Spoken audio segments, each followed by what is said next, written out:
क्या अंडरस्टैंडिंग है आपकी पहले ह्यूमन राइट्स के हवाले से? Do you think so that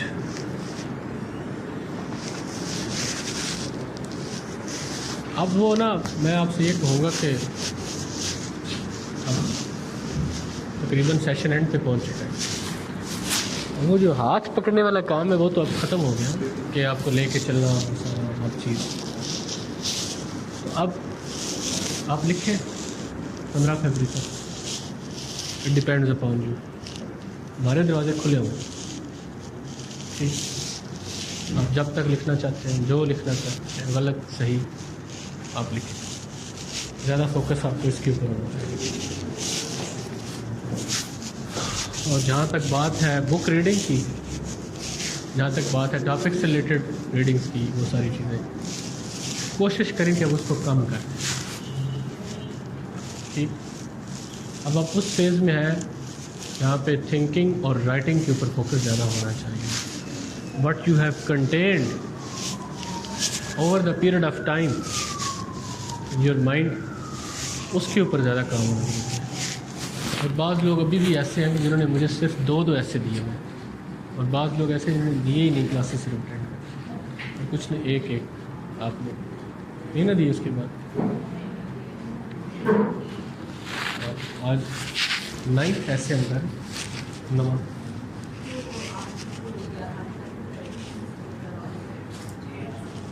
उसको करें ना, आप फीडबैक मिली है तो फीडबैक डे आप वर्किंग डेज में से खुद सेलेक्ट कर लीजिएगा। मुझे मसला होता है कि लोगों का भी कंसेंसस नहीं हो रहा था, कोई किसी दिन नहीं होता, कोई किसी दिन नहीं होता, वो फिर अगले दिन आ जाते हैं, उसमें कभी मैं नहीं होता। तो आप अपना भी एक कंसेंसस डेवलप कर लें। मेजॉरिटी का कुछ पता नहीं चलता, ठीक है ना। वो जो इलेक्टोरल कॉलेज होता है ना, वो बड़ा लिमिटेड सा हो जाता है।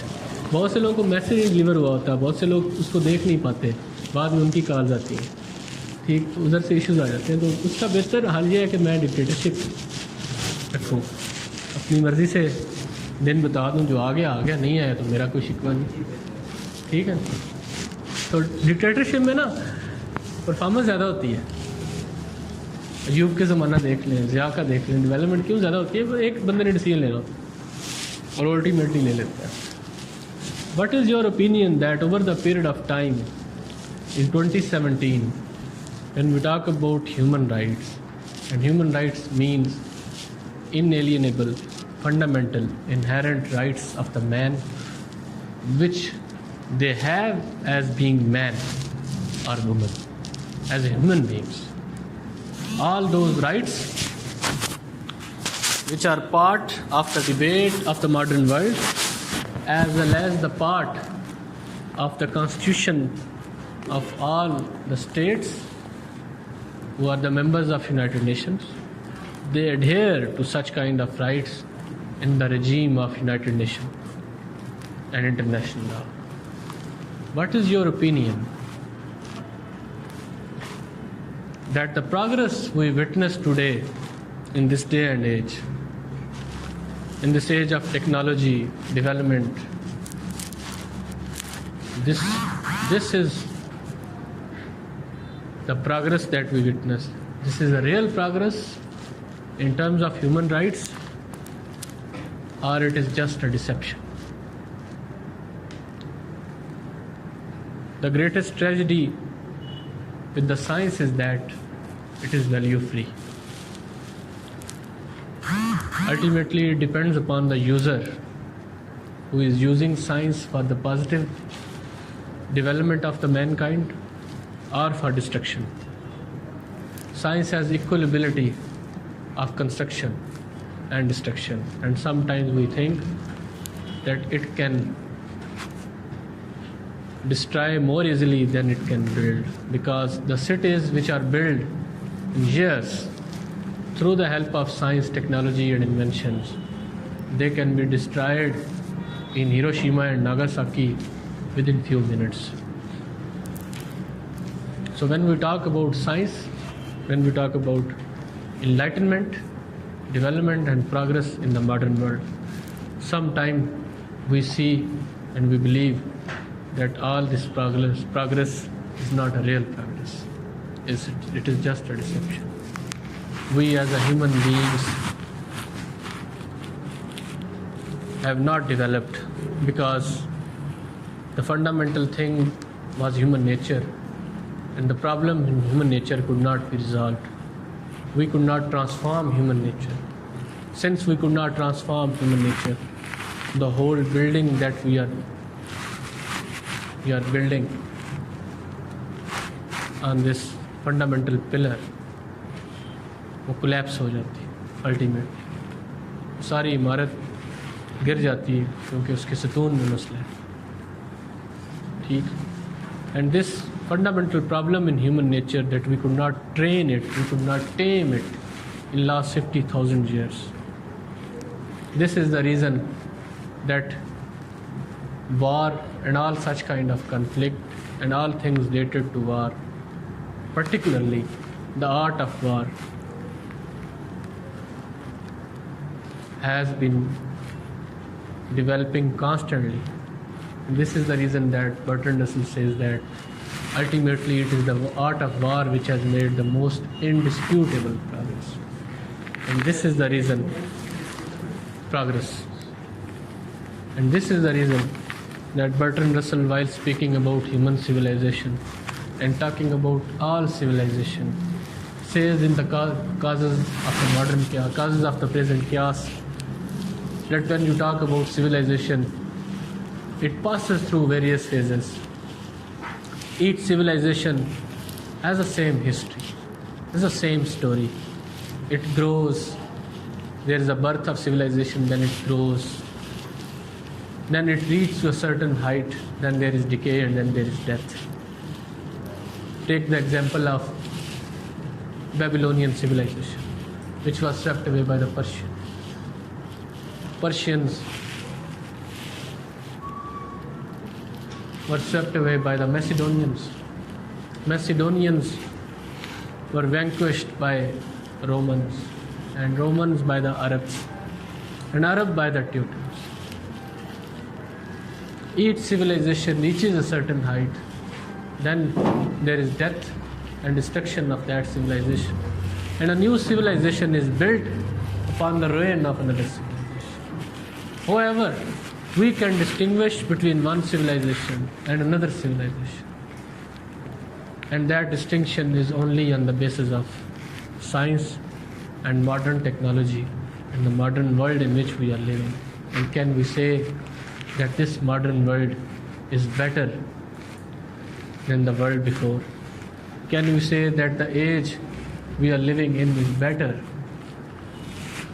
than the previous age in terms of human rights? From the first conflict in the human history between Habil and Qabil till this day and age, we have witnessed more than 15,000 major conflicts, and in these conflicts we have exterminated almost more than 4 billion peoples. More than 4 billion peoples.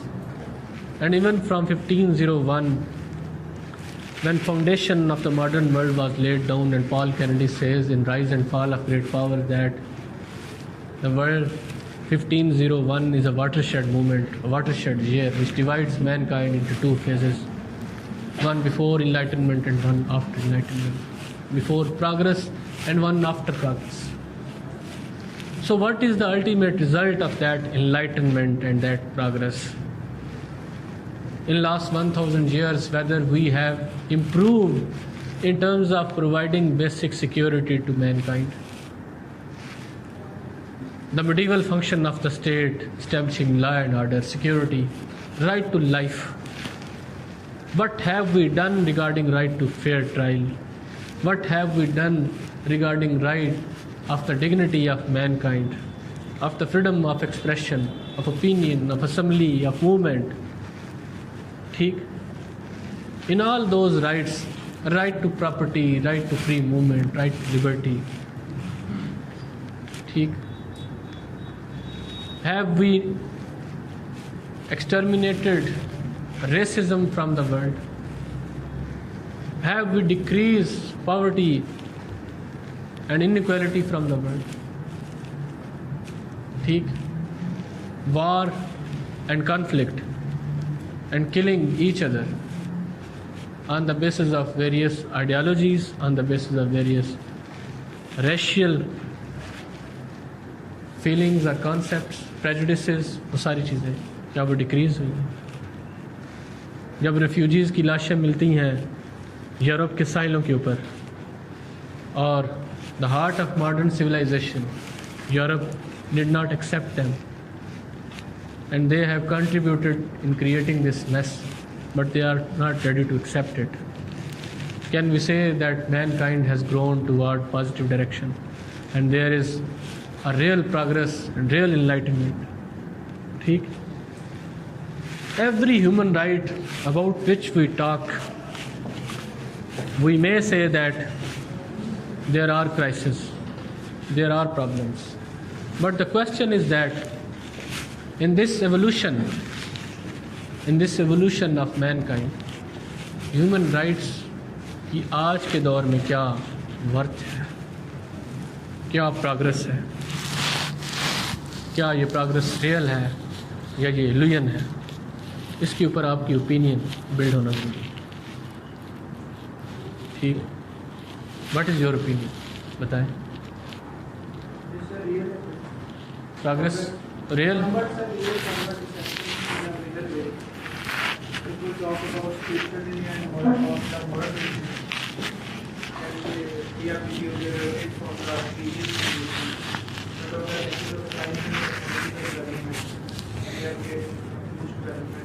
If there would have been no science, can we say that there would have been less destruction of mankind? Because science can kill a million people in a minute. मैं जब अभी recently Europe गया तो हम प्राग में थे और प्राग से पोलैंड की ड्राइव 600 किलोमीटर थी. पोलैंड में एक सिटी है कराकोव. कराकोव में गैस चैम्बर्स हैं जिसकी वजह से कराकोव जाना जाए. एसविच gas chambers established by Hitler in the Second World War for Holocaust or for genocide of Jews. It was the best solution, according to Hitler, to the Jews question, the question of Jews. And the best solution was that German government and Nazi government will establish such kind of machines, such kind of mechanism in which efficient, effective and speedy killing of the Jews can be made. Before that, killing of Jews who were also human beings was done. Killing of Jews was done through shooting. एक बंदे के ऊपर एक गोली का खर्चा आता था. And they believe that it is not worth it. एक गोली का खर्चा एक बंदे के ऊपर क्यों है? सबको इकट्ठा करके मारे, हम सबको इकट्ठा करें कैसे? So gas chambers were created. Over the period of time, gas chambers में मज़ीद टेक्नोलॉजी ऐड करके इफेक्टिवनेस लाई और हमने वो देखे सारा. वहाँ पे जाके अभी भी रूह कांपती. गैस चैम्बर्स विजिट करते हो. The way modern man of 20th century is killing human beings, and the way whole apparatus has been designed to kill human beings. आप बच्चों के जूते देखते हैं बाहर लगे हुए जो उन्होंने संभाल के रखे हैं. 3 साल का बच्चा, ठीक, उनके जूते देखते हैं तो एक हाल है जो सिर्फ बच्चों के जूतों से भरा है, जो गैस चैम्बर्स में जाने से पहले उतर जाते हैं. सब कुछ ताल है. लेकिन सर ये तो सिर्फ एक नेगेटिव एस्पेक्ट हम देख रहे हैं ना टेक्नोलॉजी का. अगर पॉजिटिव साइड पे मैं उधर आ रहा हूँ, पहले नेगेटिव की तरफ से. वो सूफीज़ वर्ल्ड नावल पढ़ा, उसमें सूफ़ी को वो लेटर लिखता होता है, ऐसे ही है. तो सूफ़ी का इंटरेस्ट बढ़ता जाता है, लेटर पढ़ती जाती है, तो उसके माइंड में बड़े क्वेश्चन आते हैं. तो वो टीचर से लेटर करना शुरू कर दिया. अब टीचर के माइंड में एक स्कीम थी, उसने बनाई थी. तो वो उसको एक लेटर में कहता है, सिर्फ ये कहता है कि Sufi please do not jump to the conclusion. ठीक, तो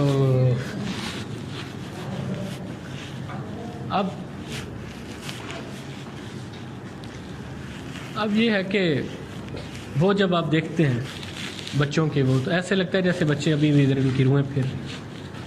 जब औरतों के गैस चैम्बर में जाने से पहले बाल उतार लिए जाते थे, ठीक, वो बाल अभी तक उन्हें रखे, एक पूरा हाल बहुत बड़ा, सिर्फ बाल पड़े होंगे, सिर्फ बाल। ठीक, इसी तरह दूसरों के उनकी जो चीज़ें इस्तेमाल करते थे वो सारे, वो जब ट्रेन से उतरते थे, more than 27 कंट्रीज से ज्यूज़ ट्रेन के ऊपर भर भर के लाए जाते थे। हमारे माइंड में बड़े क्वेश्चन जनरेट होते थे उधर। वी आस्क्ड दैट, जो हमें गाइड कर रही थी खातून, कि वाई एसविच एज अ लोकेशन। तो there was coal industry in एसविच, कोल माइंस थी, वहाँ पे काम करते थे। एम्यूनिशन इंडस्ट्री बड़ी थी वहाँ पे। तो इसलिए उन्होंने कहा कि ज्यूज़ सारी दुनिया से इकट्ठे करेंगे, उनमें से देखेंगे कि कौन लेबर के हवाले से प्रोडक्टिव हैं, काम कर सकते हैं, उनसे लेबर करवाएंगे। और वो तकरीबन 2 लाख थे जो उन्होंने सेलेक्ट किए। उनसे काम, जब वो काम नहीं कर सकता था तो फिर उसको चैम्बर में भेज देते, पहले उससे काम लेते। तो ट्रेन आती है हर तरफ से, और वहाँ पे आके इकट्ठी, वो जो रेलवे का नेटवर्क था वो एसविच में इकट्ठा होता था। तो वहाँ पे वो गैस चैम्बर्स के सामने उसकी ट्रेन की पटरी गुजर रही है। उधर आके ट्रेन रुकती है, वहाँ पे एक बंदा खड़ा होता है मिलिट्री यूनिफॉर्म में, और लाइन में लग जाते हैं। लोगों को नहीं पता हमसे क्या होना है, हमारे साथ क्या होना है, सामान उनके साथ है, सब की चीज़ें साथ लेके आए हैं, बच्चे के साथ।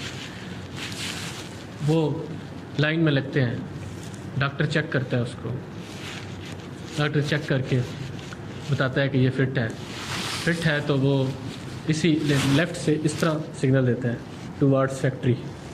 अगर राइट है, नहीं फिट, तो इस तरह सिग्नल देता है टूवार्ड्स गैस चैम्बर। और उसका उन्होंने नाम रखा हुआ है वॉक टूवार्ड्स डेथ।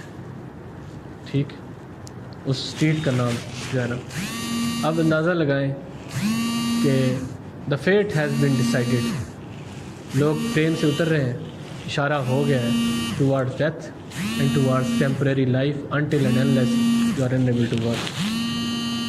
ठीक, क्या उस वक्त फीलिंग्स होती हो, वो फिर लोग चैम्बर की तरफ जाते हैं।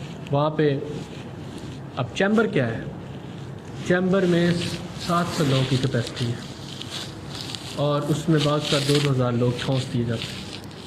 700 से लेके 2,000 लोग 20 मिनट में मारे जा सकते हैं, ये उसकी एफिशिएंसी है, जबकि शूटिंग से नहीं मारे जा सकते। तो और ये वो चीज़ें हैं ना जो हम पहले सुनते थे और यकीन नहीं आता। फिर वो जब सारा मैकेनिज़्म देखा, इस तरह ये ऑपरेट होता था वो सारा, तो फिर इंसान ये सब कुछ कर सकता है। ये सबसे बड़ा दरिंदा भी तो एट द टाइम यही है, इंसान, द ग्रेटेस्ट बीस्ट। तो फिर उनको चैम्बर की तरफ भेजा जाता है, 2,000 लोगों को अंदर फेंक देता है, बच्चों को माओ के साथ ही।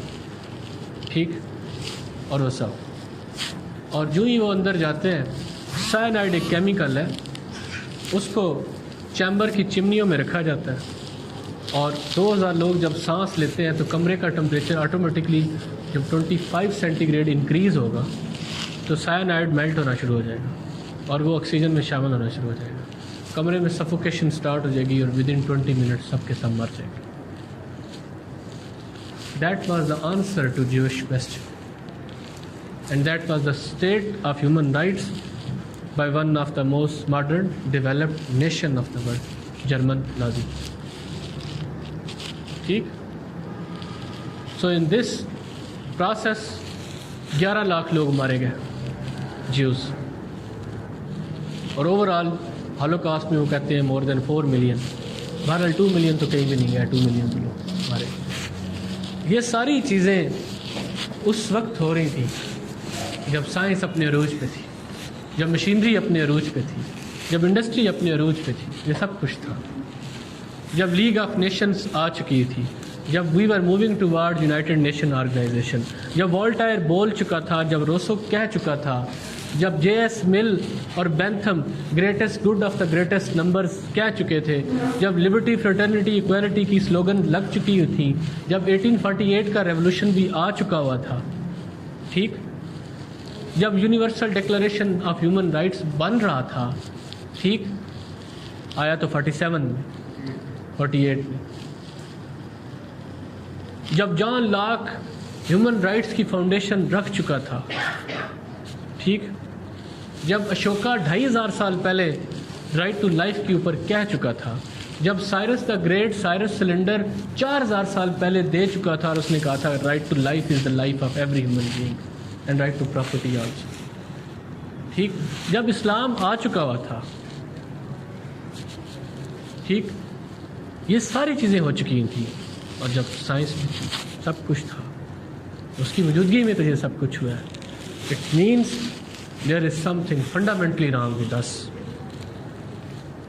ठीक, और वो कहीं आके हमारी सारी डेवलपमेंट, हमारी सारी प्रोग्रेस, हमारी सारी इनलाइटनमेंट आके उसके ऊपर क्वेश्चन मार्क लग गए.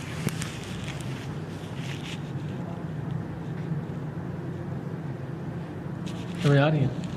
So this is the question in the modern world, that in which side we are moving in the context of human rights. इसका आंसर आपने तलाश करना है, डिबेट जनरेट इस तरह का आ सकता है, सादा नहीं आएगा. Causes of human rights violation in Pakistan, ऐसे नहीं है, ठीक, थोड़ा इसके लिए एक बुक है, वो लिखे, इसको आप पार्टली थोड़ा सा उसका रिव्यू देख लेंगे और उसके कुछ चैप्टर जो हैं उनके बारे में बात करेंगे.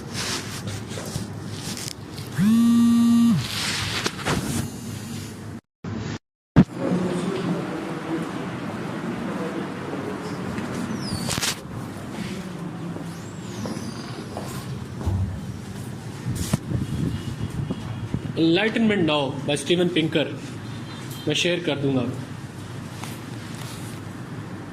एक अच्छी किताब है, आपको इसमें से काफ़ी चीज़ें मिलेंगी. Enlightenment Now by Steven Pinker.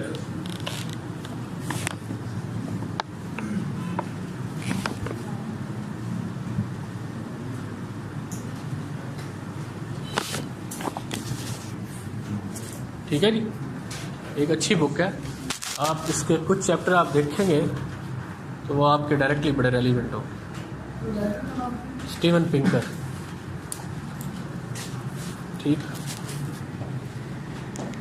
When Barack Obama was asked about this world and human rights and whether you are satisfied with the modern world, the way it is being operated, he said that this is the best moment to live in this world if you compare it with all the previous generations, ages and civilization. This is the best moment. When Fukuyama wrote in 1991 that this is the end of the history of man because liberal democracy as a system of government, as a process and as a culture, as an ideology has been accepted by all over the world, that it will be the final system of government for all. See? However, he was proved wrong and he was forced to eat his own words in the wake of financial crisis 2007. Many things had been said about democracy, liberal democracy, and global values of human rights and globalization. But the proponents of all those things, all those values, had to take their words back after 2010, where there was a wave of anti-globalization wave in Germany, in France, and certain other parts of the Europe, and now in United States of America also. all those values which West had himself been promoting for last 200 years, West backout करना पड़ा उन values. ठीक, जब हम human rights की बात करते हैं, then human rights means humans of United States of America. When Germany and America and France talks about human rights, they talk about their own people. They do not talk about Palestinians. They do not talk about Africans. They do not talk about Kashmiris, etc. ठीक, तो ये सारी contradiction modern world में है, वो सारी आपको sir. But इसके बावजूद ओवर इन अ नटशेल हम किस नतीजे पे पहुंचते हैं? दिस डिस्कोर्स टू डेवलपमेंट का, अभी हम उसके ऊपर कुछ चीज़ें मैं आपको लिखवा दूंगा। ये जो डिस्कोर्स है डेवलपमेंट का, हम अल्टीमेटली किस नतीजे पे पहुंचते हैं? क्या हम पॉजिटिव साइड पे जा रहे हैं या हम नेगेटिव साइड पे जा रहे हैं, जो इन्होंने point. So the conclusion of history is that we are moving towards positive side. The insecurity that has been bred into the mankind and into our psyche, it took almost thousands of years, and we cannot build defenses of peace within human mind in a century. Compassion, sympathy, and all those values fundamentally related to human rights, we cannot inculcate all those values in a year and in a decade and in a century, because conflict in the race, in the minds of human being, ये सारी चीज़ें, they had been bred into us in thousands of years, and it will take centuries. This is the reason that when American constitutionalists who were framing American Constitution in 1776, they did not bother about the rights of women. American Constitution and American Declaration starts that we all men are equal. They are not saying that we all women are equal. All men mean only white men of the elite class. Not even the men. African Americans तो बहुत दूर की बात, वो तो इंसान भी नहीं समझ सकते। White labor class, जो चोर डकैत उठा के उनको सजा के तौर पर भेजा जाता है, they were not included in the definition of men that we are men. Human की बात। When French Revolution 1792 based on slogan of liberty, fraternity, equality, it was not for कि वो सभी उसमें शामिल हैं, मिडिल क्लास का। Middle class wanted to be equal, to have access to all those saloons in which aristocracy is also enjoying. ठीक,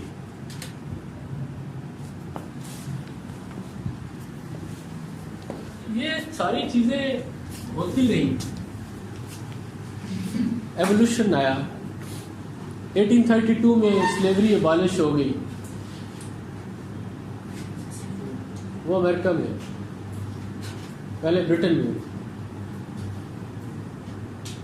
जर्मी Bentham reforms की आप मूवमेंट तलाश करें, ओरिजिनल ह्यूमन राइट्स को तलाश करें। जर्मी बेंथम को बहुत लोग नापसंद करते हैं, but all the reforms which took place in 18th and 19th century or even 20th century, every reform has been touched by the gentle hands of Jurgen Bentham. When you talk about human rights and the concept of greatest good and greatest good and the happiness of human beings, when you talk about women's rights, you cannot ignore J.S. Mill, you cannot ignore Jeremy Bentham. When you talk about abolishing slavery from United States of America and from England, they laid the foundations. इस सारे historical discourse में हम step by step move, और हमारी जो direction है it is towards positive side. Fortunately we have reduced poverty in last 200 years through economic development, through science and technology. more than 1 billion people have been extricated out of the vicious cycle of poverty. But unfortunately, we have increased inequality in the last 200 years. Inequality overall has increased thanks to capitalist system and uneven development in the world. Uneven capture of the resources and utilization of resources, control on the means of production as well as on the modes of production. उसकी वजह से overall inequality increased. But along with increasing inequality, one positive thing is that over the period of time, the collective wealth of the world has increased. The collective productivity of the world has increased. We have developed institutions like United Nations, which although are not binding, they have certain limitations and they have certain problems. But the world would have been worse without such kind of. When you talk about United Nations and its progress and its development and its contribution, then it has contributed positively in the various states of Africa in maintaining peace and maintaining the rights of people there. वो सारी development वही है चीज़. तो सिर्फ all together ये कह देना, you know, we are moving toward negative side, कुछ incidents को देख के conflict, it is part of it. ये है, ये रहेगा, and it will take centuries, even millenniums, because it is the outcome of millennium. Sorry, we do not कहते हैं ना, war is the first rate for food. First rate for food. दो state of nature में लोग जो लड़े थे खाने के लिए, शिकार के लिए, वहीं से जड़ चली. उसको ही extend कर लें तो it is the race of countries for resources, for wealth, for hegemony, for influence, वो सारी. अब कुछ चीज़ें मैं आपको लिखवा देता हूँ आपकी अंडरस्टैंडिंग के लिए. आपको इसका एवोल्यूशन पता होना चाहिए.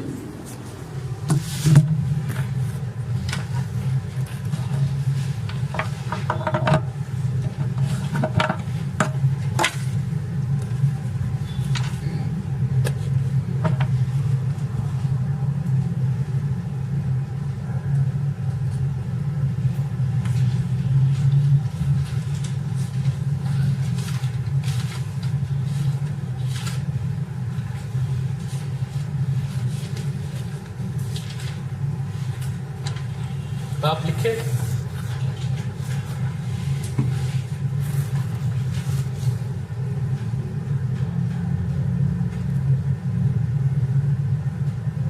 the development of human rights as an episteme, EPISTEME.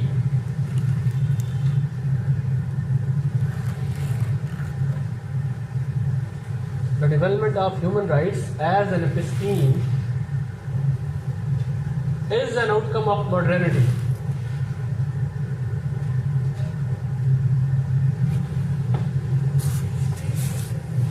Is an outcome of modernity. The development of human rights as an episteme is an outcome of modernity.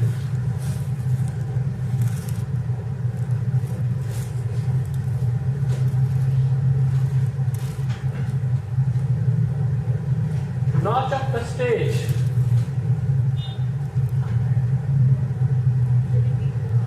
Notch up the stage where human rights are hailed, where human rights are hailed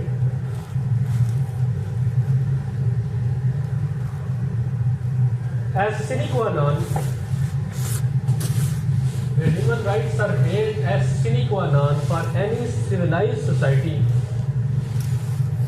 for any civilized society, sine qua non, SINEQUANON,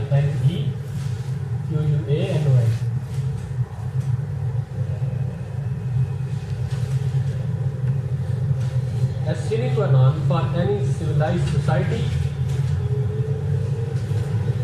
It took not centuries but millennia.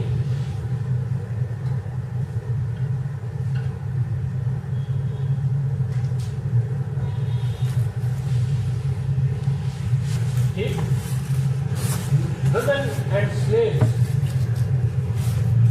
were inferior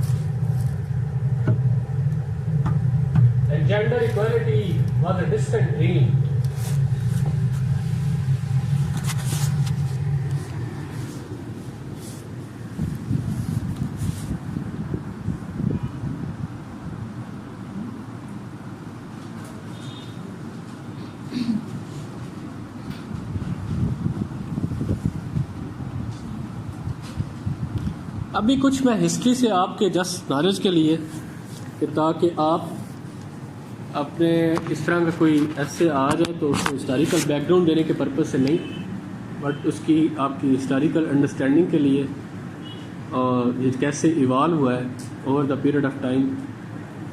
बहुत सारी चीज़ों का आपको पता होगा, लेकिन human rights के हवाले से कुछ 8-10 इम्पॉर्टेंट चीज़ें हैं जो डेवलपमेंट्स हुई थी आज से 4000 साल पहले भी, 2000 साल पहले भी और अभी मॉडर्न वर्ल्ड में। उनका सिर्फ फिंगर टिप्स पे आपको पता होना चाहिए कि वो क्या, और उनको आप ज़रूरत के मुताबिक अपने ऐसे में कहीं पे रिलेट कर लें, कहीं पे इस्तेमाल कर लें, ठीक है।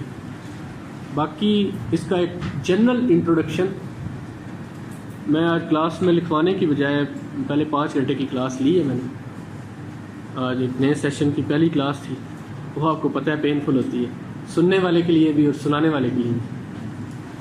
तो वो 1 बजे शुरू हुई और 6:15 बजे ख़त्म हुई। वो मैं आपको सेंड करूँगा, व्हाट्सएप कर दूँगा ग्रुप में, आप उसको देख लीजिए। जेनेरिक इंट्रो है which will be talking about human rights in general and then its evolution and then state of human rights in Pakistan, its causes and impacts related things and then ultimately conclusion. Almost 250 words, ठीक। उससे आपको overall थोड़ा idea हो जाएगा। पहली जो development हुई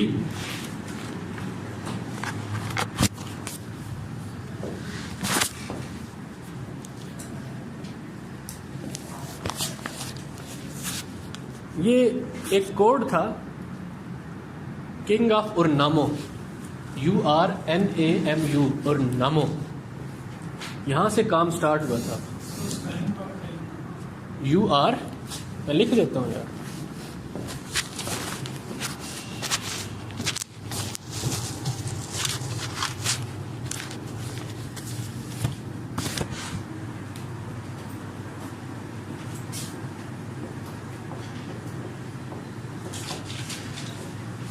उरनामो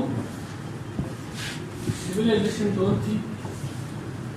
neo Sumerian. यहां से ह्यूमन राइट्स का कॉन्सेप्ट स्टार्ट होता है।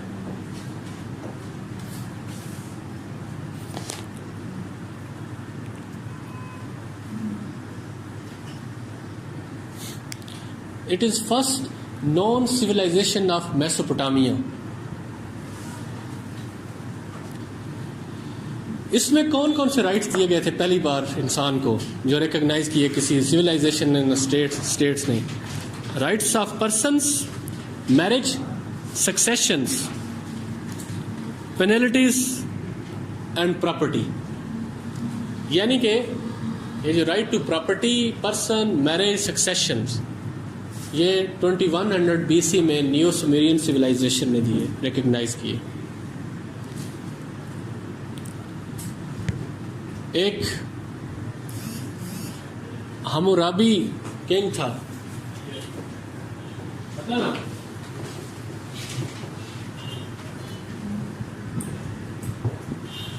उन्होंने भी ह्यूमन राइट्स के हवाले से कुछ उस वक्त जो अभी जो आप बातें उस वक्त की इस कंटेक्स्ट में अगर करेंगे तो आपको अजीब लगेंगी, बट उस वक्त वो भी एक डेवलपमेंट थी।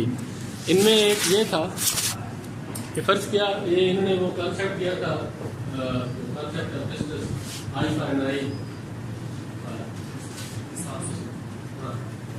तो किसी की गाय मार देता है, गाय मार, ये जाकर उसकी गाय मार, मतलब गाय ले आए, खुद इस्तेमाल करें, उसका कोई फायदा नहीं। ये आई फॉर आई के चक्कर में गाय जाके मारा था। चलो बंदे के बदले में बंदा मारना तो समझ में आती है, गाय का क्या कसूर है? ठीक।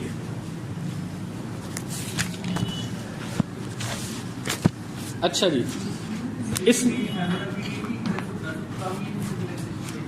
हाँ 200 BC उसी का बाद में नहीं। उसके बाद इंटेग्रिटी, इसी में इंटेग्रिटी ऑफ जुडिशरी, जो इसने चीज़ें दी।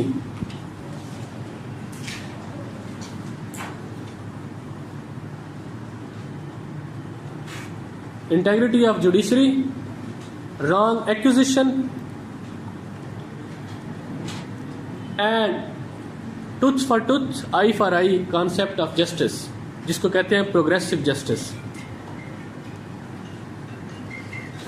Slaves and women were also given rights.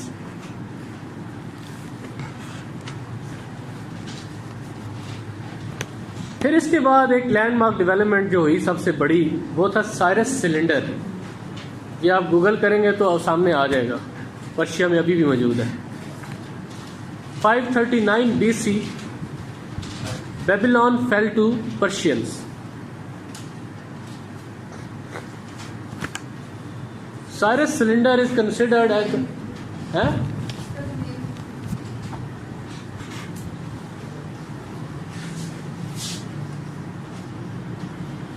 Cyrus cylinder. It is considered as the first document of human rights.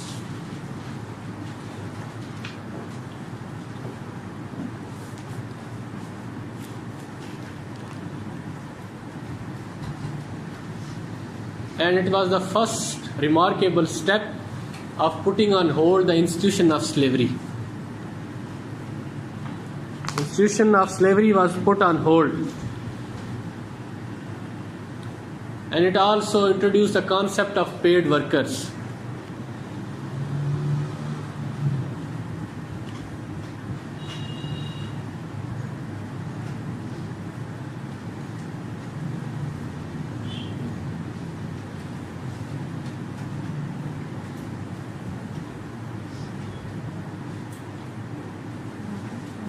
Cyrus cylinder also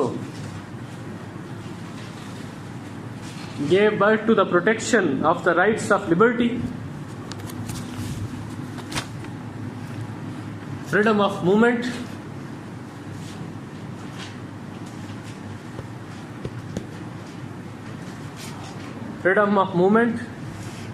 right of property, protection of economic and social rights.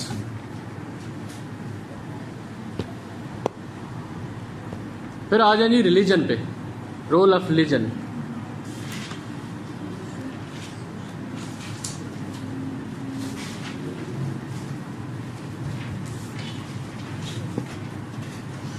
इसमें जब you shall not किल, जब कोई भी किसी किताब में, जब Hebrew में जब ये कहा जाता है ना कि बाइबल में ये आया था you shall not kill, in Bible mean right to life, इसको इस तरह इंटरप्रेट किया जाता है। तो राइट टू लाइफ रिलीजन में भी दिया गया। तो इसलिए आप कह सकते हैं कि जुदाइज़म, क्रिश्चियनिटी, इवन बुद्धिज़्म में तो ये बहुत ज़्यादा है, ठीक, और फिर इस्लाम, राइट टू लाइफ एक फंडामेंटल राइट था, ह्यूमन राइट, जिसको रिकग्नाइज किया गया।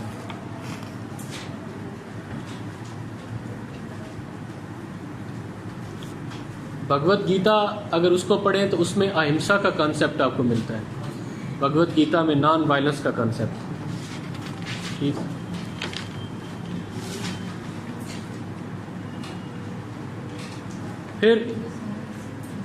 फिर आपको कन्फ्यूशनिज्म के बारे में पता होना चाहिए। कन्फ्यूशनिज्म में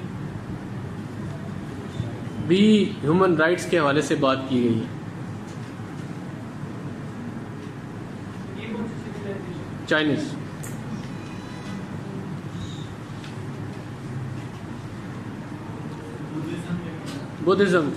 Buddhism, Christianity, all major religions of the world, they talked about human rights और वो सारी चीज़ें। अब आ जाएंगे आगे जरा, मैग्ना कार्टा 1215,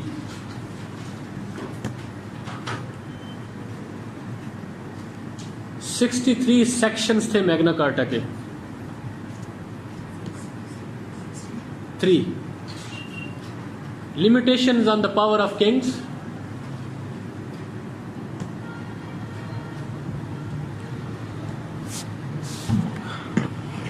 एब्सोल्यूटिज्म के ऊपर एक बहुत बड़ा चेक था Magna Carta, protection of church, no arbitrary arrest,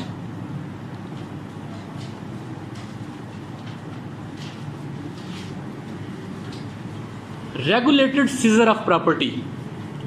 ऐसे नहीं कि किंग ने ऑर्डर दिया तो बस इसकी प्रॉपर्टी सीज कर लो, regulated seizure of property.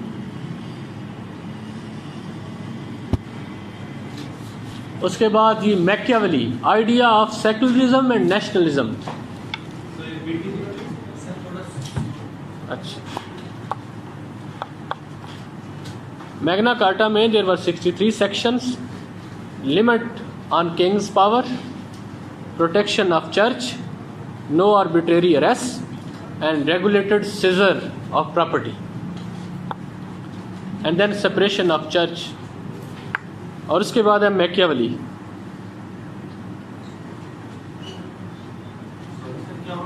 Machiavelli, Machiavelli का नहीं पता? पॉलिटिकल साइंस नहीं पढ़ी? चलें फिर कभी बताऊंगा इसके बारे में। Machiavelli was a Italian philosopher, political philosopher and a statesman and an ambassador to the king. And there is a book जिसको भुट्टो तकिए के नीचे रख के सोता था। फ्रेंड्स, भुट्टो रख के सोता था, इम्प्लीमेंट ज़्यादा नहीं की थी।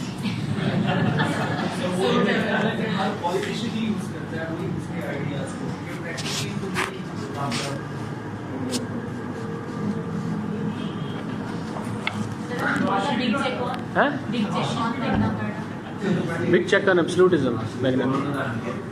अच्छा जी, इसके बाद Machiavelli, idea of secularism and nationalism.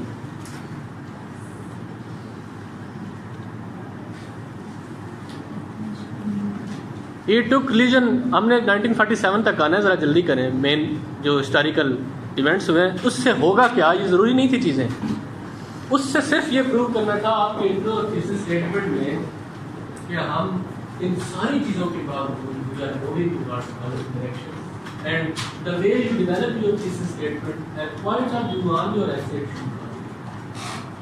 ये सारा करवाने का अल्टीमेटली हिस्ट्री और ये हिस्टोरिकल डिस्कोर्स पढ़ने के बाद आप खुद ये रियलाइज करते हैं कि nobody was talking about rights of women in 1789 except Mary Wollstonecraft। there was only one woman who wrote a book, उसके लिए डिबेट स्टार्ट वरना कोई बात नहीं करता। nobody, even Plato ideal republic में उसने कॉलिंग के बारे में कोई बात नहीं, except giving concern duties. Voltaire was not talking about the rights of slaves, rights of women, Rousseau was not talking about, Locke was not talking, कोई भी नहीं बात कर। It means it was not a part of that debate at that time। There were certain other things in this historical evolution। क्या वजह है कि इस्लाम में स्लेवरी तो है लेकिन अपनी नाम नहीं, क्या वजह है जब इस्लाम से आपका अफगान ट्राइल?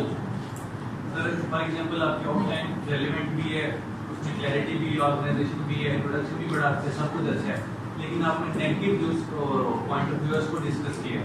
अच्छा सुना, कोई उसका आर्गुमेंट्स कंप्लीट होने चाहिए, साबित करना चाहिए, कोई उसका नहीं चाहिए घबराए। हाँ, अगर आपके जेंडर व्यूज डिसलाइक करें तो वो गड़बड़ ही पड़ेगा, फेल होगा। एक दूसरा, इसका एक रूल कि आप किन साइड पे, पॉजिटिव साइड पे जाना चाहिए, किन साइड पे गवर्नेंस कैसे आ गया, राइट साइड पे जा, ठीक एनर्जी क्राइसिस पे ऐसे आ गया, डिसाइड कर लें जितना मर्जी पड़ता हूँ, नेगेटिव साइड पे नेशनल डिसइंटीग्रेशन पे आ जाए, जाए नेगेटिव साइड पे, क्यों ना जाए, है मसला, ठीक। डेमोक्रेसी पे आए, बेहतर है पॉजिटिव साइड पे जाएं, because we are actually, analysis बताते हैं कि we are moving towards positive side, ठीक। ह्यूमन राइट्स की तरह आए तो actually we are moving towards, gender equality के ऊपर आए, एक्चुअली वी आर मूविंग, इसमें कोई शक ही नहीं है, कोई दो राय ही नहीं है, ठीक। We are moving towards positive side, gender equality के हवाले से, जेंडर पार्टिसिपेशन के हवाले से हमारी थिंकिंग बदल रही है। Although it is slow, a time will come कि वो होगा। If one woman became Fatima Jinnah, when Jinnah was walking with Fatima Jinnah, he was giving a message to the peoples of Pakistan that men and women can walk equally in all walks of life. That they are equal. He was basically giving this message. If Fatima Jinnah would have been confined in the four walls of his house, जितना भी वो घर बड़ा था, वो जो message देना चाहता था वो ना दे सकता. ठीक. If one woman can become equal to one man in case of Benazir Bhutto and Asif Ali Zardari, उससे भारी थी, कम तो नहीं थी. ठीक. Then it means there is probability that 100 women over the period of time will become equal to 100 men. But it will take time. It will take time. So इस तरह के जो ऐसे हैं उसमें आप अवॉइड करें नेगेटिविटी. तो ओवरऑल आप बाकी ऐसे में दूसरा स्टांस ले सकते हैं, कोई मसले नहीं है उसमें. ठीक. But in that case even in essays में भी अगर आप नेगेटिव स्टांस लेते हैं, आपके आर्गूमेंट बड़े क्लियर होने चाहिए. अब सपोज आप ऐसे आ जाता है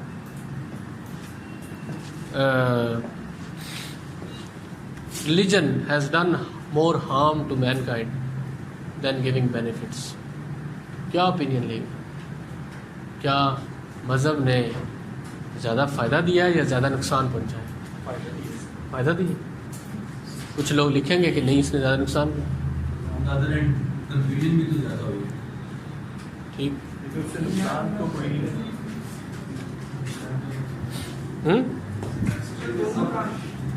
तो ऐसे चीज़ों के ऊपर आपके फिर अंडरस्टैंडिंग होनी चाहिए और फिर एक क्लियर ओपिनियन होनी चाहिए और आपके आर्गूमेंट्स फिर बड़े कंक्रीट होने चाहिए जिस साइड पे भी हो. ठीक. और पंक्चुअलिटी के ऊपर आ जाए तो फिर मैं तो क्या ऐसे लिखूंगा? मैं तो पंक्चुअलिटी के अगेंस्ट लिखूंगा ना. इकबाल भी कहता था कि इकबाल मिशन रेल से आता है. हाँ, वो भी देर से आती है. तो पंक्चुअलिटी के अगेंस्ट लिख लेंगे आप. अगर जिद लगाई हो फिर तो लिखना चाहिए और लिख भी सकते हैं, बट लिखना तो नहीं ना चाहिए इस तरह की जो वैल्यूज. सच के अगेंस्ट लिख लेंगे कि झूठ बोलना एक अच्छी बात.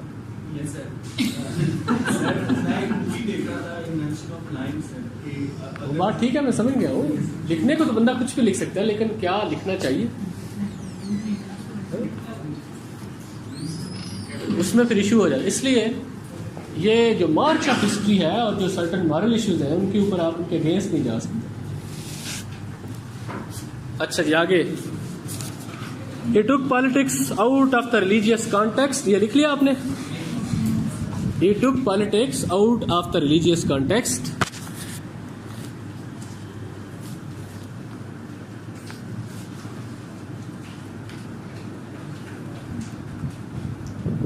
And reduced influence of clergy.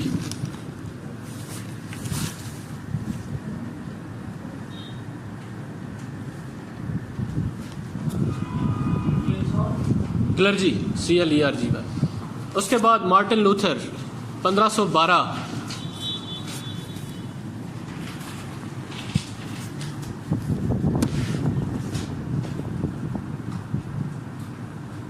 A protest against Catholicism, जिससे नया एक सेक्ट क्रिश्चियनिटी में क्रिएट हुआ, प्रोटेस्टेंटिज्म.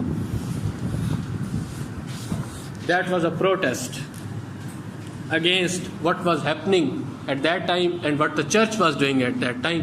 उसने एक लिख के ऐसे चर्च की दीवार के ऊपर लगा दिया अपने प्रोटेस्ट के दौरान.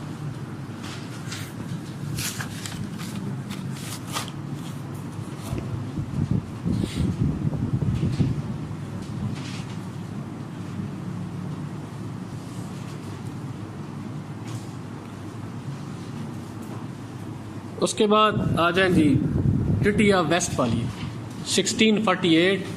30 years war in Europe. Religious wars हुई थी 1618 से लेके 1618 से लेके 1648 तक, जिसमें more than 30 million people were killed.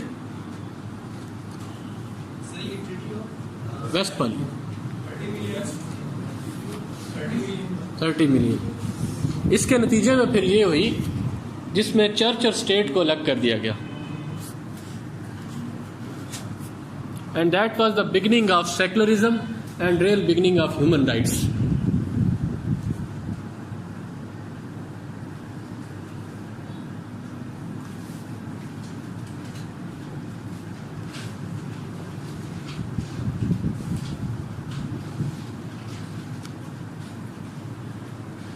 ये जो रिलीजियस वार्स हुई थी 30 साल, जिसमें इतने ज़्यादा लोग मारे गए थे, इसके बारे में लिखता है कि लिख लें, religious intolerance had generated a vicious cycle of insecurity,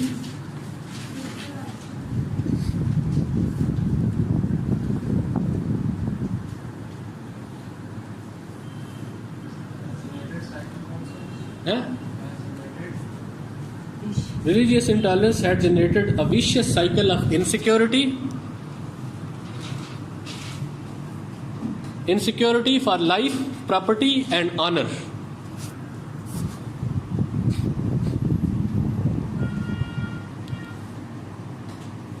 And free movement of people.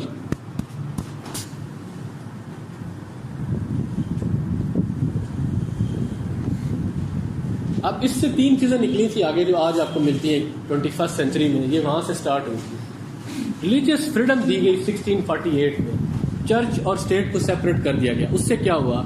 Religious freedom had 3 more corresponding freedom of assembly, association and expression, जो आज आपके फंडामेंटल राइट्स में 18, 19, 20 मिलते हैं। Religious freedom had 3 corresponding freedom of assembly, association and expression.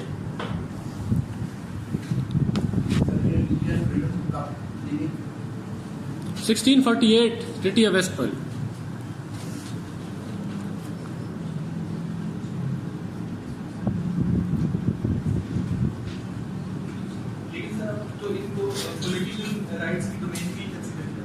Reason की बात।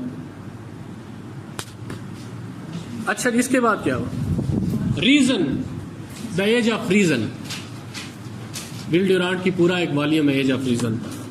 Reason occupied the centre stage and pragmatism prevailed. Reason occupied central stage and pragmatism prevailed, leading towards human rights. Leading towards human rights. Pragmatism prevailed. इसके बाद habeas corpus act 1679, पता है इसका क्या होता है? हेबियस कॉर्पस में आपको तो पता ही होगा, मीन्स प्रोड्यूस द बॉडी। आपने अरेस्ट किया किसी को, you have to produce it in front of magistrate. ठीक है, आपने इसको क्यों अरेस्ट किया, कहाँ से अरेस्ट किया, ये पहले नहीं था। 1679 आज भी नहीं है। आप पुलिस वाले सब कुछ करते हैं। It checked the illegal imprisonment.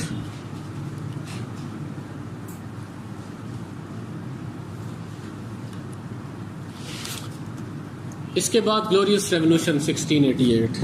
ये जो आपको बातें लिखवा रहा हूँ ना, यह आप डेमोक्रेसी, ह्यूमन राइट्स, इस तरह के सारे एसेज में इस्तेमाल कर सकते हैं। ये आपकी फिंगर टिप से होनी चाहिए। Glorious revolution 1688, supremacy of parliament.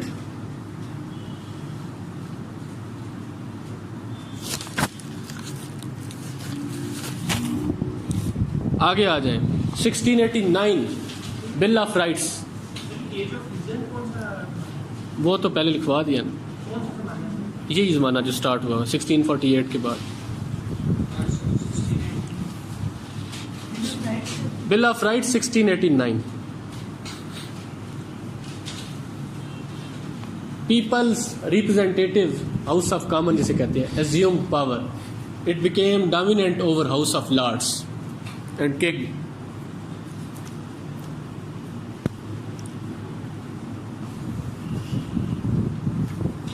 इसके बाद है लॉक एंड इंडिविजुअलिज्म।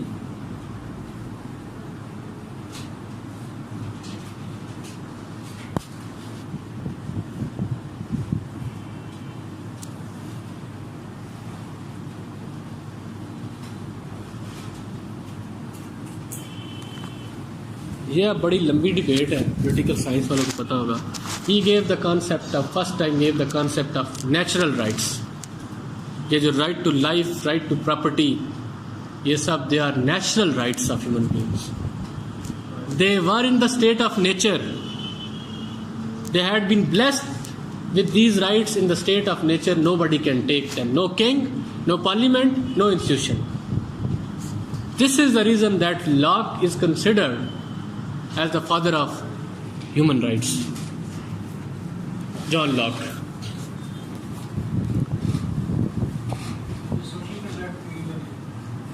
हाँ जी,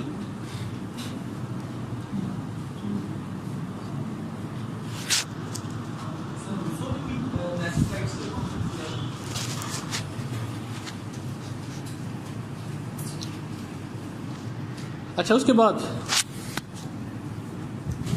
John Milton, vice against pre publication censorship. John Milton,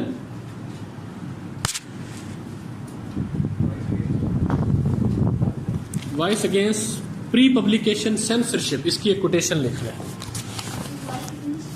pre publication censorship.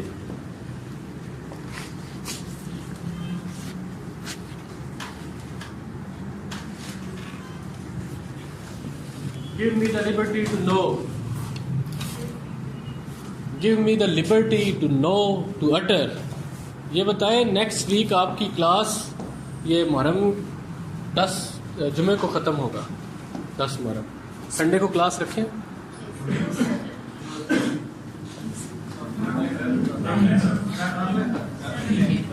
हाँ, कितने लोग होंगे जो नहीं होंगे? 2 3 माइनॉरिटी यानी ठीक है। We will be doing social media, important है। सेशन 2 वालों ने जो किया हो, आज आप 10वां टॉपिक कर रहे हैं, पता है?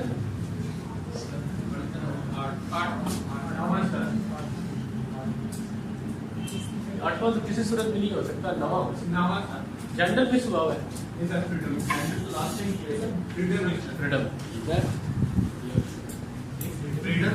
ठीक, नहीं आप सेशन 2 के कुछ लोग आएगा ना, ठीक है।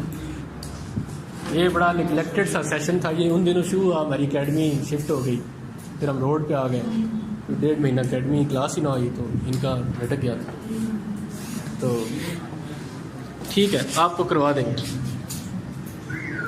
अच्छा जी, give me the liberty to know, to utter, to argue, to know, to utter, to argue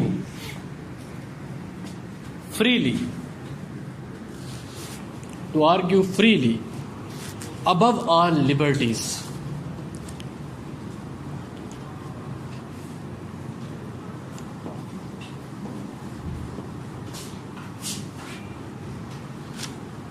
If truth is let free, if truth is let free, it will overcome and win over all possible errors. It will overcome and win over all possible errors. उसके बाद लिखे हैं वॉल्टायर,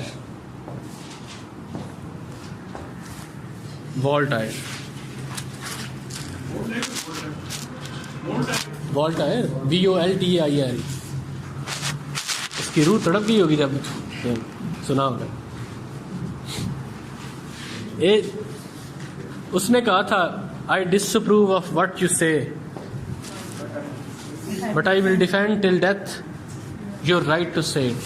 ये as of enlightenment है, जिसके ऊपर मैंने आपको एक बुक बताई ना, इनलाइटनमेंट नाउ, वो आज की ये एज ऑफ इनलाइटनमेंट है। इसमें जो ये फिलासफर थे, ये वॉल्टायर वगैरह और ये रोसो, इन्होंने वो बातें उस वक्त की जो आज भी कोई नहीं कर सकता। ये मॉडर्न लिबरलिज्म की बात और ये सारा इंडिविजुअलिज्म, ये उस वक्त इन्होंने की। ठीक, ये सारा जो आप फ्रीडम देखते हैं आज, ये इन्हीं लोगों का काम है। उस 17th सेंचुरी में ये स्टार्ट हुआ था। 17th सेंचुरी में आज जितने भी आप मॉडर्न ह्यूमन राइट्स आप सारी मूवमेंट्स देखते हैं, ये right, freedom of expression, liberty, law, ये सारी 17th सेंचुरी की create.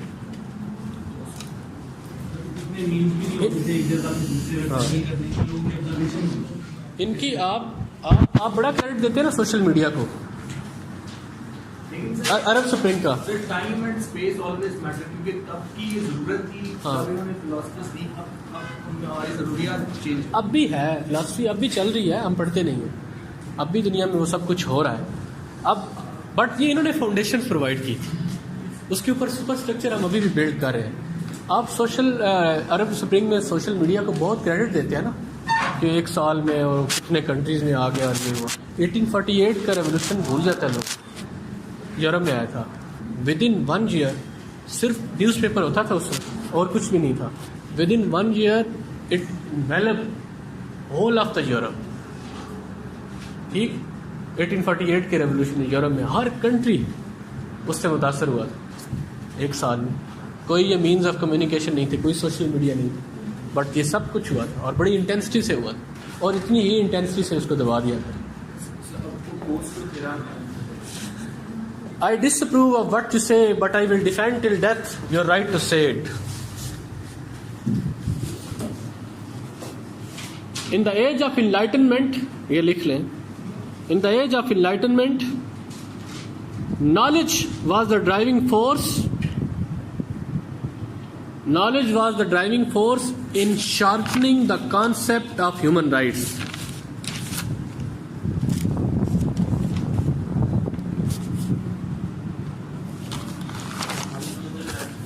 In sharpening the concept of human rights.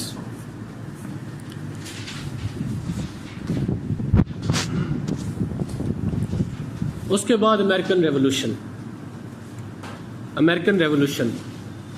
And declaration of independence 1776।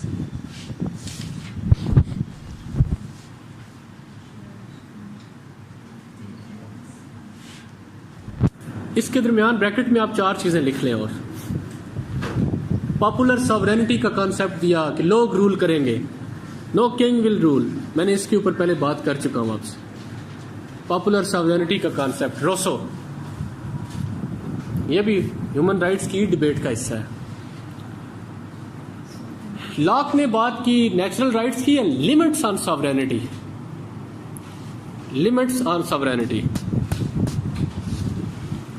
Hobbs ने बात की राइट टू लाइफ के ऊपर, उसने कहा था कि there is no divine right of kingship. इससे पहले डिवाइन राइट का कॉन्सेप्ट था। यही वजह थी कि हॉब्स की, हालांकि वो एब्सोल्यूटिस्ट किंग का फेवर में था, बट मोनार्की के साथ उसका सबसे बड़ा डिस्प्यूट यही स्टार्ट हुआ था। मोनार्की ये समझती थी कि वी हैव डिवाइन राइट, जबकि उसने कहा कि no, it is a social contract and contract is based on only one thing, that whether king is able to provide one certain basic fundamental human right, that is right to life, because that was a contract between people and the king. They created a king, they created a Hobbesian, a sovereign जिसे कहते हैं, and they gave him certain rights, surrendered everything. They surrendered everything and said that look, we are surrendering all of our rights, and in return we want only one thing, that is protection of our lives. और अगर वो आप नहीं कर सकोगे, you will not be having any right to be king. ठीक, तो right to life का उससे कंसेप्ट मिलता है। इसके बाद वॉल्टेयर मैंने आपको बता दिया, फ्रीडम ऑफ एक्सप्रेशन। इसके बाद French revolution, liberty, fraternity, equality.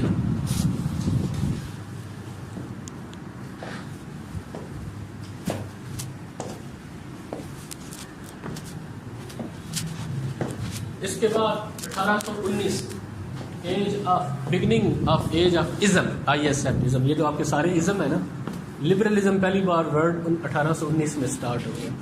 ये जो आपके लिबरलिज्म, यूटिलिटेरियनिज्म, ठीक, सोशलिज्म, ये सारे जो इज्म है ये 19th सेंचुरी के बिगिनिंग में स्टार्ट होते हैं।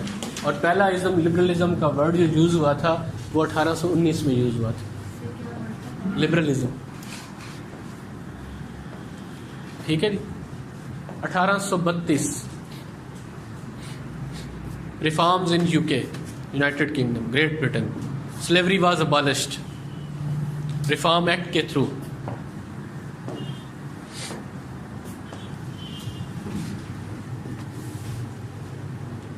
इसको कहते हैं एज ऑफ रिफॉर्म्स, और इसमें कंट्रीब्यूशन आप लिख लें J.S. Mill and Jeremy Bentham. Jeremy Bentham, इसके ब्रैकेट में लिख लें इनका कॉन्सेप्ट जो था यूटिलिटेरियनिज्म। यूटिलिटेरियनिज्म इनका जो कॉन्सेप्ट था वो ये था that greatest good of the greatest numbers. और किसी चीज़ की भी अगर यूटिलिटी है तो वो ठीक है, अगर उसकी यूटिलिटी नहीं है तो वो इंसानों के लिए ठीक नहीं है।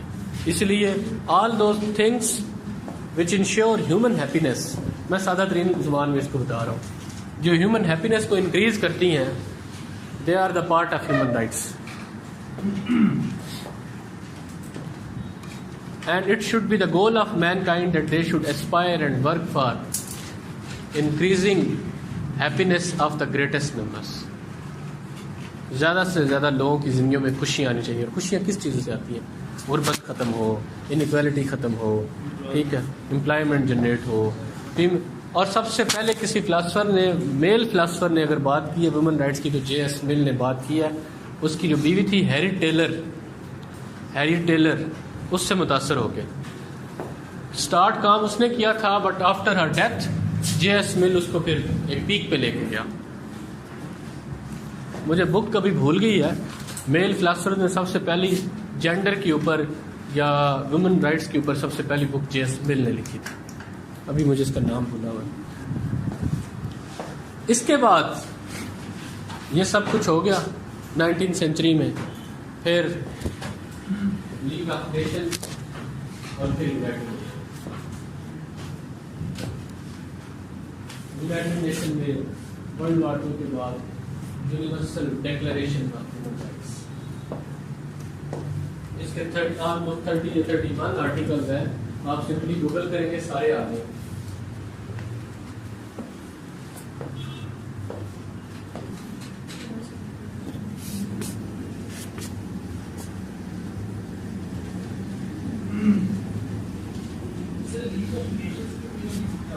जी अच्छा सवाल है आईआर का, बट लीग ऑफ नेशंस की फेल होने की वजह treaty of Versailles contained the seeds of second world war, and when we don't have the will the peace establish करेंगे, और फिर उसमें अमेरिका शामिल भी नहीं होता क्योंकि उसने रेजोल्यूशन की कांग्रेस को इनकार कर दिया। They did not want to be the part of European issues, and conspiracy theory ये है कि they wanted to keep the world and Europe together, so that all the capitalists of the world may give them loan ultimately stability किससे? America over production का शिकार था, but consumption नहीं थी दुनिया में। ग्रेट डिप्रेशन आ गया था 1929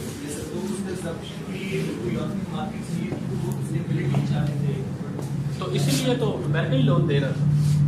और ये रहा था वार रेपरेशन, वो सारा उसमें जो सीन हुआ, जो उन्होंने डेफिनेटली और वो जर्मन के ऊपर सारे जंग के दौरान उन्होंने कहा कि इतना आप पे करेंगे। तो जर्मनी क्या था, जर्मनी अमेरिका से कर्जा लेता था। सपोज ये बड़ी दिलचस्प कहानी है, खैर सपोज जर्मनी ने 1 बिलियन दिया है तो वो ये करता था, अमेरिका से कर्जा लेता था, 1 बिलियन लिया, उसका 25% दे दिया इंस्टॉलमेंट उनको, 75% के ऊपर मिलिट्री के ऊपर अपने स्पेंड करता था। और over the period of time next 10 to 15 year में हिटलर ने उन्हीं से पैसे ले लेके इतनी ज़्यादा वॉर इंडस्ट्री खड़ी कर दी कि पूरे यूरोप की वॉर इंडस्ट्री कंबाइन की जाए तो हिटलर की ज़्यादा। सो अगर अमेरिका लोन ना देता तो कहाँ से वो नहीं जानते थे क्या बनता है। फेलियर वो होना था, वो तो होना था, वो तो तय था। जब आप अकेले रह जाएं, जब बहुत ज़्यादा एम्बिशियस हो जाएं, जब आप एक वक्त में इतने वार थिएटर ओपन कर लें, रशियन जो मिस्टेक उसने की, ठीक है, और वो भी विंटर में, और वो उसका इम्पल्स से डिसीजन लेता था हिटलर, ठीक, और वो चीज़ें ज़ाहिर है फिर अल्टीमेटली आप सब कुछ तो नहीं कर सकते, वो होना ही था, वो इनएविटेबल था, ठीक। अच्छा जी, अब 47 तक आप पहुंच गए। अब what are the issues of human rights in Pakistan? क्या इश्यूज हैं आप सबको पता है? जेंडर डिस्क्रिमिनेशन क्या सबसे बड़ा इशू है? क्या हमारे राइट्स, देखें जेंडर राइट्स जो है ना वो डिबेट बाद में शुरू हुई। ख़वातीन के हकूक़ की जो डिबेट है और जो मूवमेंट है वो 1789 में स्टार्ट हुई। उससे पहले मर्दों के हकूक़ की मूवमेंट स्टार्ट हुई थी। क्या पाकिस्तान में मर्दों के हकूक़ उनको मिल चुके हैं कि औरतों के हकूक़ की बात की जाए? कहाँ पे गेन किया हुआ है? कोई एक ड्रामा ऐसा दिखा दे। कौन से हकूक़ से लग रहे हैं? They are invisible victim of household terrorism. ये इसके ऊपर कभी किसी ने कोई खत लिखा है? इसके ऊपर कभी किसी ने डान के ऊपर कोई कॉलम लिखा है? कभी कोई ड्रामा आया? वो जो तरीक राहों में मारे जाते हैं, वो जिनकी ज़ुबान खोल नहीं सकते कि अपनी बेइज्जती होगी, ठीक, वो सब कुछ। जेंडर डिस्क्रिमिनेशन एक, मिसिंग पर्सन्स का इशू है ना। क्यों नहीं लिखना? क्यों नहीं लिखना? लिखें ना। हाँ नहीं, आर्मी के बारे में ना लिखें, आप लिखें मिसिंग पर्सन का इशू है, यहाँ पे लोग गायब हो जाते हैं और पता ही नहीं चलता। स्टेट इंस्टीट्यूशन लिखे ना, कर लेते हैं, ठीक। एजेंसी का नाम किसने कहा लिखे? कोई एविडेंस है आपके पास जिनसे कभी देखा है किसी को अरेस्ट करते? तो डाउट क्या? आप डाउट वाली बात क्यों लिखेंगे? हम यार, हम कोई अदालत में नहीं केस नहीं लड़ रहे, वो चीफ जस्टिस का काम है, ठीक।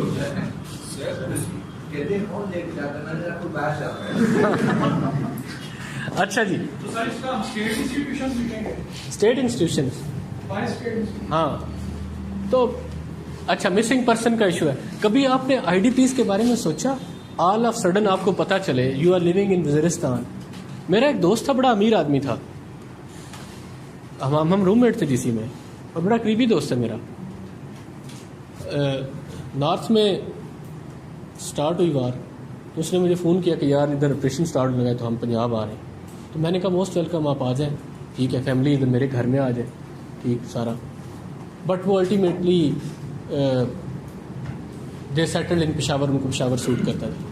उनका सारा घर तबाह हो गया, उनकी पूरी मार्केट थी, मार्केट में 100 दुकानें थी, ये ख़त्म हो गई, करोड़ों की प्रॉपर्टी उनकी वेस्ट हो गई। आपके साथ ऐसा हो क्या फीलिंग होती है? मैकियावेली ने कहा ना था कि a man can forget the murder of his father but can not forget the seizure of his property. Can not forget और ignore the seizure of his property, ठीक, और डिस्ट्रक्शन ऑफ हिज प्रॉपर्टी। आपने एक चीज़ अपने हाथों से, which is the outcome of your sweat and blow, वो आपने 100 सालों में 50 सालों की मेहनत से खड़ी की है, और विद इन फ्यू मिनट्स को डिस्ट्रॉय कर देता है। क्या फीलिंग्स होंगी आप, ठीक? आपको घरों से उखाड़ के सड़कों पे ला दिया जाए, झुग्गियों में ला दिया जाए, क्या फीलिंग्स होंगी आप? 2.7 मिलियन लोग आईडीपीज बने थे पाकिस्तान में जब स्वात का क्राइसिस हुआ। आपको पता है कितनी ख़वातीन यूरोप की मंडियों में सेल हुई थी? स्वात की, दुबई की मंडियों में सेल हुई थी। कोई इसके बारे में ना लिखता है ना बोलता है। आपको पता है कितनी ख़वातीन और बच्चों को नारकोटिक्स की ट्रैफिकिंग में यूज़ किया गया था? यूरोप से लेके सऊदी अरेबिया और अरब तक, मिडल ईस्ट तक, ठीक, 70 हज़ार की खातून खरीदी गई थी। नोबडी टॉक्स अबाउट दैट, ठीक। 60,000 70,000 की सेल, और ऐसा हुआ है, होता रहा है, और अभी भी हो रहा है। कोई ओपिनियन नहीं है, नो ओपिनियन। ऐसी बातें ना सीएसएस के लिए ज़रूरी हैं यार। जहाँ तक मूवमेंट की ओरिजिन्स की बात है तो there is foreign hand. Sir उसके लिए क्या आपके पास एविडेंस है? अब मैं वो क्लास में नहीं दे सकता, एविडेंस है। ठीक, not all the elements, that there are some elements within PTM जिनको फॉरेन स्पॉन्सरशिप है और उनको खुद भी नहीं पता। उनको खुद भी नहीं पता। So how is it possible? Possible है, बिल्कुल पॉसिबल है। जितनी टेररिस्ट ऑर्गेनाइजेशन हैं, वो जो सुसाइड बॉम्ब गिराने जाता है उसको क्या पता होता है मेरे ऊपर पैसे किसने लगाए, जो मैंने 6 लाख लेके अपने घर दिए हैं। ठीक है, वो बड़े पढ़े लिखे लोग हैं, पाकिस्तानी लोग हैं, सेंसिबल लोग हैं, उनकी तो बात ही नहीं कर रहे। बीच में सर कह रहे हैं, ठीक है, विद इन दैट मूवमेंट बहुत सारी ऐसी चीज़ें, there are wheels within wheels, ठीक, बट ऑल टुगेदर कह देना कि उस मूवमेंट की काज ही गलत है, नो इट इज़ नॉट। उनके इश्यूज ही ठीक नहीं है, नो इट इज़ नॉट, ठीक, they are right in various things, वो इग्नोर हुए हैं, उनके राइट्स की वायलेशन हुई है और स्टेट और सोसाइटी ने मिल के की है, ठीक। अगर आप लोअर सब नेशनल्स की बात करें, उनको भाई ये आपकी वीकनेस है कि that somebody supporting them, you have created that vacuum in your society and your polity, that somebody has entered into that vacuum and they are investing money in them and ultimately they are using them as a cat spa, ठीक, ये आपकी weakness है, आप भी ये करते रहे। आप इंडिया को श्रीलंका से जाके छेड़ते थे, उसको पता ही नहीं चलता था ये कौन कर रहा है। हाँ, आप श्रीलंका के थ्रू जाते थे, वहाँ से आप तमिल्स के थ्रू जाके इंडिया पे इन्वेड कराते थे, एंड यू नेवर नो कि ये ब्लास्ट कहाँ से हुआ है। वो समझते थे तमिल ने ब्राय करवाता पाकिस्तान, ठीक, but no, they are offensive and you are defensive. ये they are using your own people everywhere and your people are always available, कि हम पे कोई पैसा लगाए और हम we are available, because they are those people who had been left alone, they had been left in the lurch, ठीक, they had been ignored consistently from 1989 till this day they had been ignored and they are now taking revenge। उनको कोई भी use कर सकता है, वो ये क्या होगा। अच्छा, उनको कोई भी कर सकता है, इशू है। तो ये जो है ना आपका, आपके PTM के इश्यूज वो जनरल, बट उसके ओरिजिन में और उनका, अब आप कह दें कि उसको स्नफ कर दें, no, they should not be snuff, they should not be eliminated, they should not be eradicated, they should be engaged. आप उनके जख्मों के ऊपर मरहम न रखें, आप सिम्टम्स को ट्रीट ना करें the way you had been treating them since 70s। कल उनके मंसूब फरस्तीन उनके खिलाफ प्रेस वारंट्स का इशू ऐसे होंगे, बट बाद में इसी के कॉन्सिक्वेंसेस भी फिर आपको इससे मैं मुकम्मल तौर पर डिसएग्री करता हूं। दे should be engaged, they should B diluted, they should B neutralised and they should B D-radicalised. आप उनके वो सेंटीमेंट जो आपने हर्ट किए उनको तो पहले ठीक है, आप फाटा को पहले एक मॉडल विलेज के तौर, मॉडल सिटी के तौर पर, मॉडल एरिया के तौर पर पूरी दुनिया में खड़ा तो करें, ठीक। अब बताया कि स्विट्जरलैंड जो है और ऑस्ट्रिया बहुत खूबसूरत मुल्क है।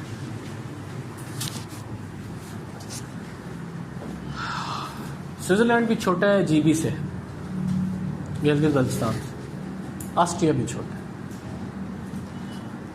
एक स्विट्जरलैंड अकेला $520 बिलियन का रेवेन्यू जनरेट करता है टूरिज्म, और इसी तरह ऑस्ट्रिया है टूरिज्म, वो सिर्फ मैनेज करते हैं, उनको नेचर ने खूबसूरती दी और उसने उनको मैनेज किया, उन्होंने इनेबलिंग इन्वायरमेंट क्रिएट किया कि लोग आए, ठीक, वो सारा चीज़ें। आपको पता है कि Gilgit Baltistan is far better than Switzerland. ये मैं हेयर से के ऊपर नहीं कर रहा, मैं इस बार गया ही ये तज्जिया करने गया था, मैंने हर चीज़ को ना वो एनालाइज करता था, सिर्फ एक चीज़ की कमी है। अब वहाँ पे एक गांव है ग्रिंदेवाल, ठीक, स्विट्जरलैंड दुनिया के खूबसूरत गांव में से शुमार होता है। अब यूट्यूब पे there are thousands of villages in Pakistan, northern areas में, स्वात साइड पे, जो कि उससे ज़्यादा खूबसूरत है अगर उसको उस तरह से मैनेज किया जाए, अगर उस तरह रूल ऑफ लॉ इंश्योर किया जाए। आप स्विट्जरलैंड के पहाड़ देखते हैं ना, छोटे छोटे, और पाकिस्तानी देखते हैं, आप कहते हैं वो क्या पहाड़ है, माउंटेन्स ये मैसिव, ठीक, इनके सामने। और हर तरह की 3 दुनिया के बड़े बड़े सिलसिले, हिमालय, हिंदुकुश, कराक्रम, वो सारी चीज़ें, उनने सिर्फ उन चीज़ों को अच्छी तरह से मैनेज किया। हम नहीं कर पाते। इस तरह जो फाटा की आप बात करते हैं, आपने ह्यूमन राइट से बात शुरू हुई थी, आप इसे जीबी में बहुत ज़्यादा वायलेशंस होती हैं। जीबी में भी सिविल राइट्स की वो बहुत इश्यूज़ हैं, और आपका जीबी गवर्नेंस आर्डर और वो सारा, आप जो फाटा का सिर्फ जो मिनरल्स है, जो मार्बल है, उसी से ही फाटा को सिंगापुर बना सकते हैं, प्रोवाइडेड आप चाहें आप बनाएं। वो और बड़े इश्यूज़ हैं। इसी तरह जीबी में पत्थरों की इतनी दौलत है कि आप सिर्फ पत्थरों से जीबी को स्विट्ज़रलैंड बना सकते हैं। बट नहीं, वो सब कुछ है इधर। लेकिन तो जब वो चीज़ें आप करेंगे, उनकी इकनॉमिक जो डेप्रीवेशन है वो ख़त्म करेंगे। जीबी फाटा की आबादी जो है वो उतनी ही है जितनी आज़ाद कश्मीर की है। एरिया शायद ज़्यादा है, आज़ाद कश्मीर से ज़्यादा है, बट आप हेल्थ के इंडिकेटर्स देखें, एजुकेशन के इंडिकेटर्स देखें और बाकी सारे सोशल इंडिकेटर्स देखें, फाटा बहुत पीछे है। आप ह्यूमन राइट्स वायलेट करते हैं वहाँ पे, फिर जाहिर है उसका एक रिस्पांस तो आएगा नेगेटिव। ठीक, इसके बाद भी कौन से इश्यूज हैं? ड्रोन अटैक्स, ठीक, IDPs, child labour, missing person, human trafficking, extrajudicial killings, absence of rule of law, minorities,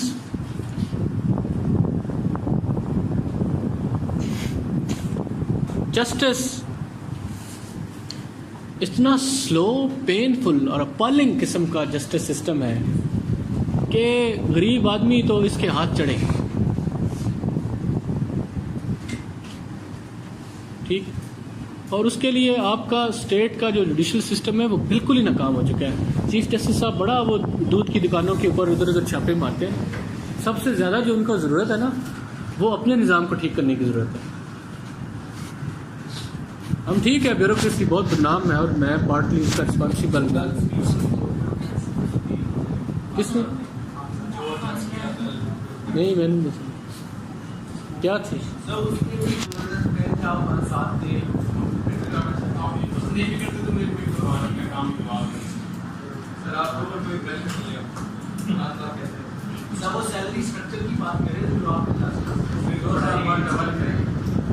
चलेंगे, अब कैसे करेंगे? पैसा तो है नहीं है?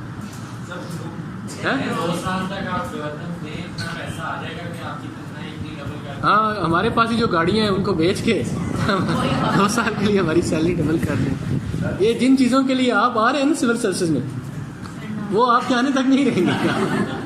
थैंक्स टू खान साहब, ठीक है ना? वो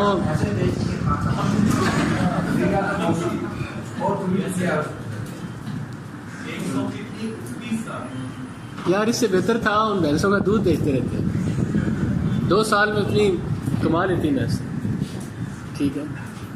हाँ, ये हमारे जो पॉपुलिस्ट मेयर्स होते हैं ना, ये लेके बैठ जाते हैं।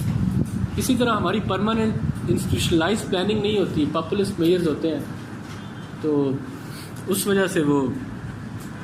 अच्छा जी, कैपिटल पनिशमेंट,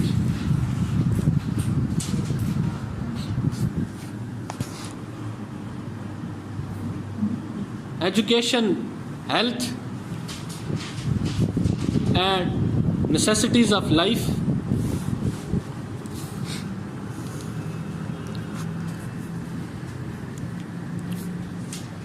अच्छा, काजेस क्या है इसकी,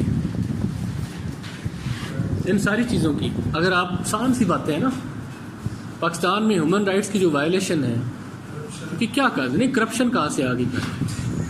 पहले ही आ गई।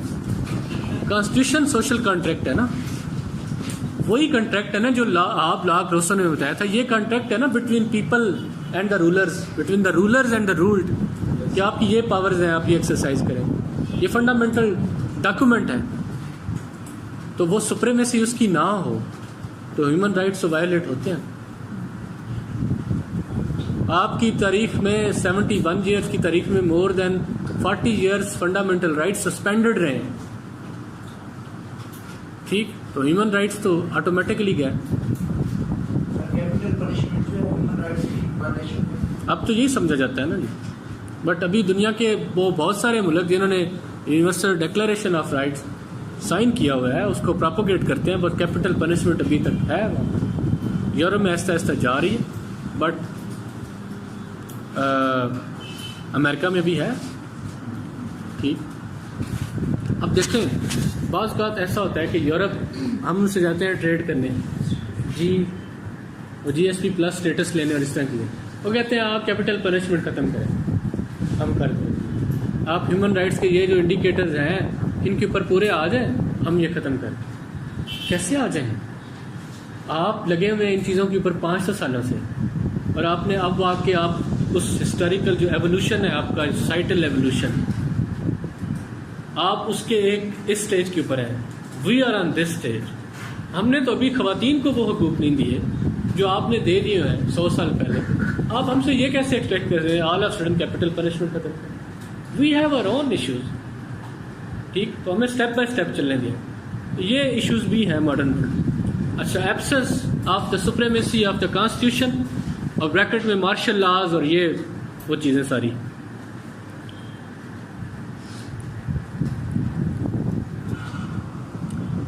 फ्यूडल माइंडसेट, ये ज़हन में रखें, feudalism as an economic doctrine Pakistan से ख़त्म हो गया हुआ है, नहीं रहा। फ्यूडलिज्म बहुत कम रह गया हुआ है। वो इंडस्ट्रियलिस्ट बन चुके हैं, कैपिटलिस्ट बन गए हुए हैं। ठीक, उन्होंने कराची में इंडस्ट्रियाँ लगा ली, लेकिन फ्यूडल माइंडसेट अभी भी है। उसके लिए बहुत ज़्यादा ज़मीन होना ज़रूरी नहीं है, वो कोई भी हो सकता है।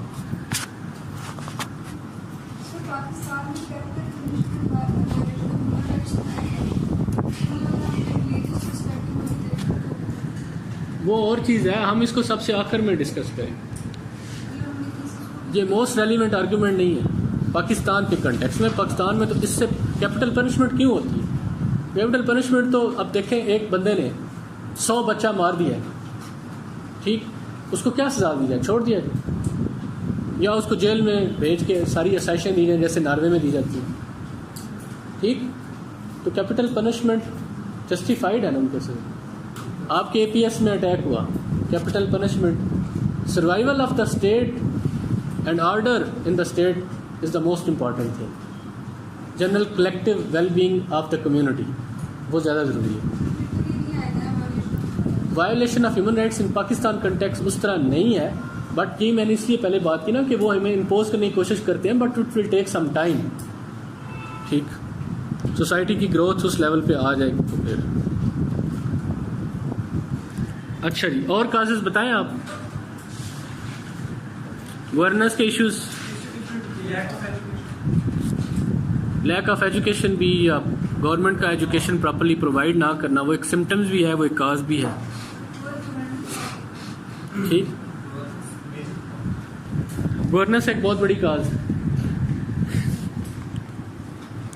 ह्यूमन कैपिटल के ऊपर इन्वेस्टमेंट ना करना एक बहुत बड़ी काज।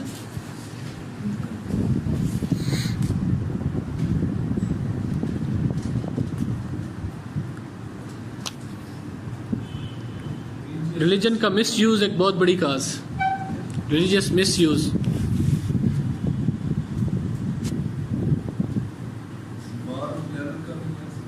बिल्कुल, वॉर एंड टेरर के थ्रू बहुत, ये तो ऐसे भी आ चुका है।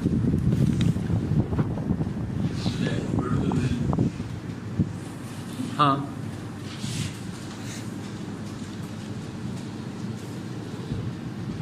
और चलें इसके ऊपर आप सोचिएगा।